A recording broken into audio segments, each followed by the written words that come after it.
ओम खड्गं चक्रगदेषु चापपरिघां शूलम्बुशुण्डिं शिरा शङ्खं सन्दधिं करैस्त्रिनयनां सर्वाङ्गभूषावृतां नीलास्मद्युतिमासपाददशकां सेवे महाकालिकां यामस्तौ स्वपिते हरौ कमलजो हन्तुं मधुं कैटभं। नमस्कार, स्वागत है आपका हमारे इस खास चैनल आचार्य वाणी में। और मैं आपके समक्ष उपस्थित हूं और आपको लिए आज मकर राशि वालों के लिए कैसा रहेगा फरवरी का मध्यकाल, ये वार्ता हम आपके समक्ष उपस्थित करने वाले हैं। देखिए, ग्रह बड़े विचित्र होते हैं और ग्रहों की स्थिति भी बड़ी अच्छे से हमको समझते हुए कार्य करने का प्रयास करना चाहिए। इस वक्त फरवरी के मध्यकाल में कई ग्रहों का परिवर्तन का योग बन रहा है। मकर राशि वालों के लिए उनके ग्रह के स्वामी जो है सूर्य, जो शनि है, वो अस्त होने जा रहे हैं और आपके धन भाव में चल रहे थे शनि महाराज। भाग्य से लाभ देने के योग बना रखा था बहुत सुंदर तरीके से, और ऐसे में शनि का अस्त हो जाना आपके लिए थोड़ा सा समझते हुए कार्य करने की ज़रूरत है कि मकर राशि वालों विशेष तौर पर ऐसे में आपकी शनि की 7.5 चल रही थी, उस लिहाज से कहीं ना कहीं थोड़ा स्थिति 7.5 का प्रभाव शून्य हो सकता है, लेकिन फिर भी शनि महाराज का जो परिवर्तन योग चल रहा था आपकी राशि के अनुसार से, उसको आपको समझते हुए कार्य करना चाहिए। एक तरह से अच्छा है कि शनि अस्त हो गए आपकी राशि के अनुसार से, 1 महीना आपको रिलीफ मिल सकता है। मकर राशि वालों की शनि 7.5 चल रही है, लेकिन 7.5 का प्रभाव नहीं है, ऐसा योग बन सकता है आपके लिए। इसके साथ साथ सूर्य परिवर्तन का योग बनाएंगे, ये बड़ा महत्वपूर्ण है आपकी राशि के अनुसार से। द्वितीय भाव में सूर्य का जाना आपके लिए इच्छाधारी योग का निर्माण करने वाला है। जी हाँ, इच्छाधारी, जैसा सोचोगे वैसा बन जाओगे। पुरानी कहावत है ना कि जैसा सोचो वैसा बनो, जैसा मनो, जैसे मन का भाव होगा वैसा ही आपके लिए प्रभाव होगा। यानी इस वक्त अच्छा सोचना, खराब मत सोचना। यदि 1 महीने तक आपने खराब सोचा तो बस समझ लो खराब हो सकता है। जैसा सोचोगे वैसा आपके साथ घटने का योग बन सकता है। तो ये स्थिति आपके लिए बहुत विचित्र है स्थिति, तो ध्यान रखिएगा। आमतौर पर कई बार सोचते हैं ना कि मैंने आज अच्छा सोचा, आज पता नहीं क्या सोच लिया और ये हो गया पूरा। ऐसा योग आपके लिए फरवरी के मध्यकाल से बनकर तैयार होने वाला है, तो ये हम आपको रहस्य बताने वाले हैं। इसके अलावा बुध का परिवर्तन, शुक्र का परिवर्तन, ये सब ग्रहों का परिवर्तन होगा। इन सब तरीके से सिलसिलेवार तरीके से आप समझकर कार्य करने का प्रयास कर लीजिए। बड़ा इंपॉर्टेंट समय आपके लिए रहने वाला है।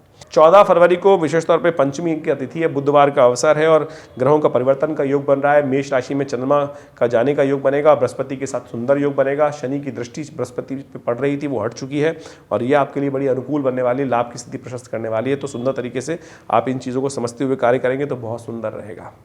लाभ की योग प्रशस्त करते हैं साथ साथ, और भाग्य से बहुत सारी चीज़ों में लाभ, सम्मान, पद, सबकी धन की आगमन की सुंदर सूचना देता दिखाई दे रहा है। श्री पंचमी भी है इस दिन, बसंत पंचमी भी है इस दिन, तो कोशिश करें पीले चावलों का दान करें, विशेष तौर पर भगवती महालक्ष्मी का पूजन करें, आपके लिए अच्छा रहेगा।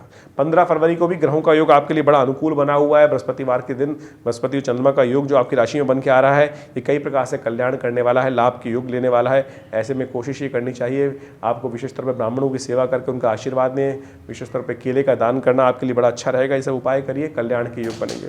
16 फरवरी को विशेष तौर पर सप्तमी तिथि है और साथ साथ शुक्रवार का अवसर है और सूर्य का जन्म दिवस है उस दिन।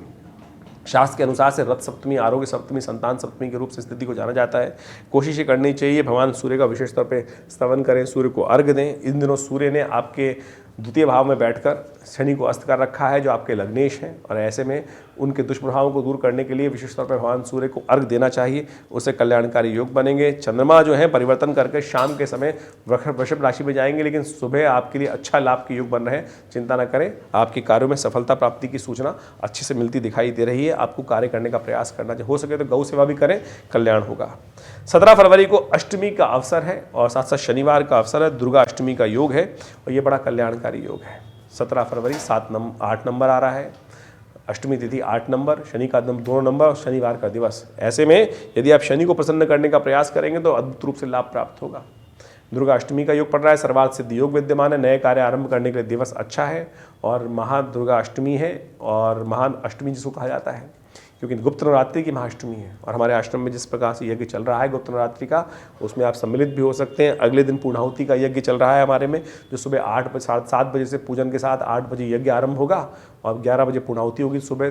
तो ऐसे में आप सादर आमंत्रित हैं विवेकानंद योगाश्रम में गुप्त नवरात्रि के अवसर पर उस महायज्ञ में शामिल होने के लिए। माँ भगवती दुर्गा का श्री विग्रह, जो 500 साल पुराना चमत्कारी श्री विग्रह मुल्तान से हमारे आश्रम में पधारा, उन्हीं के सानिध्य में ये सुंदर यज्ञ का आयोजन किया जा रहा है। हर वर्ष की भांति आप भी सादर आमंत्रित रहेंगे इस यज्ञ में माँ भगवती के दर का दर्शन करने के लिए। उसमें सुंदर तरीके से लाभ आपको मिले, कल्याण हो, मनोकामना सिद्धि हो, सुंदर तरीके से आप सम्मिलित हो सकते हैं। ग्रहों का प्रभाव थोड़ा सा क्षीण होने जा रहा है, आपको ध्यान रखते हुए कार्य करना है। आने वाले 2-3 दिनों में स्वास्थ्य के निमित्त चंद्रमा थोड़े से क्षीण होते जा रहे हैं, ध्यान रखिएगा, मौसम परिवर्तन की तरफ जा रहा है, स्वास्थ्य में थोड़ा दिक्कत होगा, शत्रु पक्ष थोड़ा प्रभावी हो सकता है, आपके कॉम्पिटिटर्स आपके खिलाफ साजिश कर सकते हैं, ध्यान रखते हुए कार्य करने की जरूरत है आपको।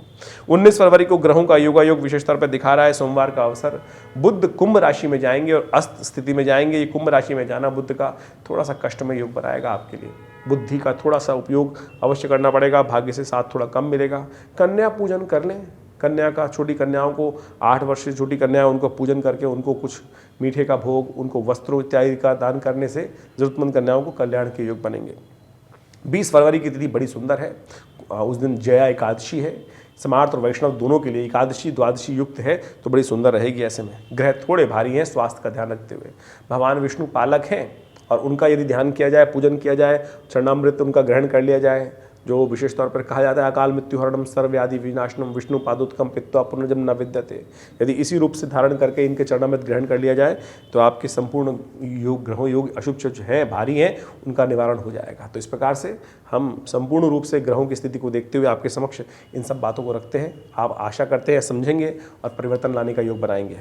ग्रहों का परिवर्तन किस प्रकार से आपकी राशि में खेल खेल रहा है, इन सब को एनालाइज करने के लिए हम एक छोटे से तरीके से, यानी राशि के हिसाब से आपके समक्ष संपूर्ण रूप से दिन पर दिन क्या आप ग्रहों का योग रहेगा बताने का प्रयास करते हैं। और आप सबको भी इन चीज़ों को समझते हुए कार्य करने का प्रयास करना चाहिए।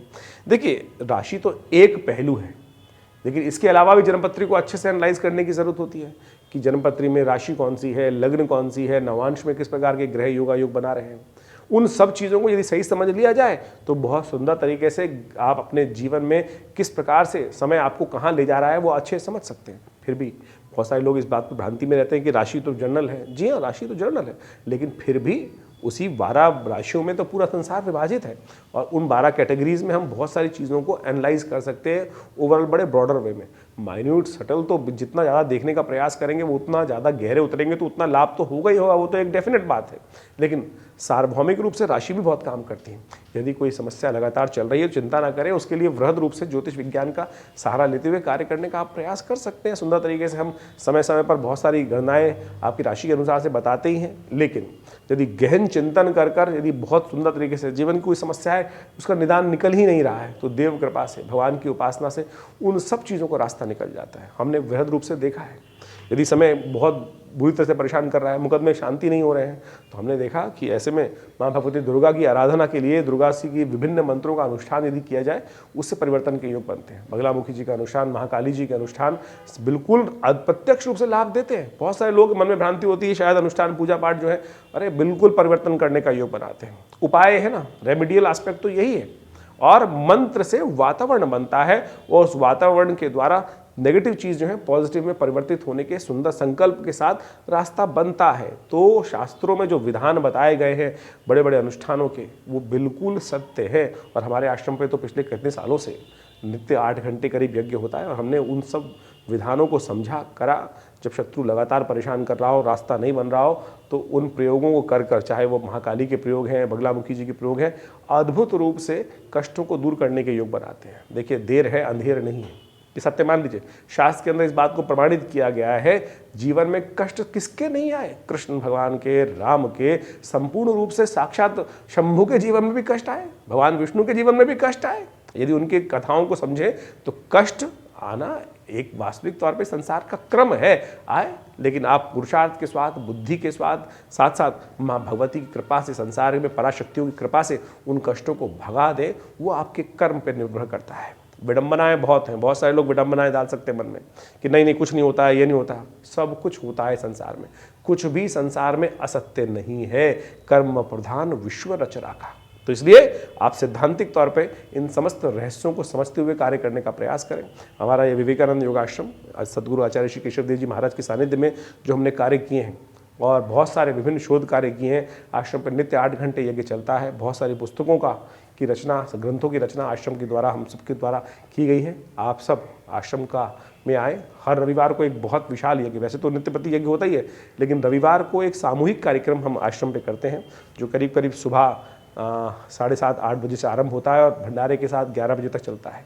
उसमें यज्ञ, संकीर्तन, उपदेश, रामायण का स्वाध्याय, जो पिछले करीब स्वाध्याय तो करीब 8-10 साल से चल ही रहा है, और बहुत सुंदर तरीके से रामचरितमानस का एक जनमानस के लिए किस प्रकार से उसको हमें जीवन में उतारना चाहिए, उसका भी सुंदर कार्य किया जा रहा है। आप आइए विवेकानंद योगाश्रम में। बहुत सुंदर गौशाला का सुंदर हमने की व्यवस्था करी है, भंडारे के सुंदर कार्यक्रम रहते हैं, और बहुत सारे कार्य। विवेकानंद हॉस्पिटल बनाया गया है, योग, प्राकृतिक चिकित्सा, आयुर्वेद के संबंध में अद्भुत चिकित्साएं पूरे विश्व को दी जा रही हैं। भारत सरकार के पैनल पे है हॉस्पिटल, दिल्ली गवर्नमेंट के पैनल पे है, और बहुत सारे लोग अपनी विभिन्न बीमारियों के लिए भी इस हमारे संस्थान का लाभ ले रहे हैं, चाहे वो कमर दर्द है, चाहे वो हृदय रोग है, चाहे वो लाइफस्टाइल डिसऑर्डर डिसीज़ हैं, डायबिटीज़ हैं, और योग इत्यादि के द्वारा, प्राकृतिक चिकित्सा, आयुर्वेद के द्वारा वास्तविक तौर पर लाभ होता है, और हम सब उस क्षेत्र में कार्य कर रहे हैं। संपूर्ण जानकारी के लिए आप विवेकानंद योगाश्रम की जो फ़ोन नंबर्स हैं उन पर संपर्क साध सकते हैं, और यदि जन्मपत्री के संबंध में कोई विचार विमर्श करना है तो बिल्कुल उसके लिए भी संपूर्ण व्यवस्थाएं विवेकानंद योगाश्रम में दी गई हैं। आप फ़ोन नंबर्स पे फ़ोन करके संपर्क साध सकते हैं और हमसे मिल सकते हैं। धन्यवाद, नमस्कार।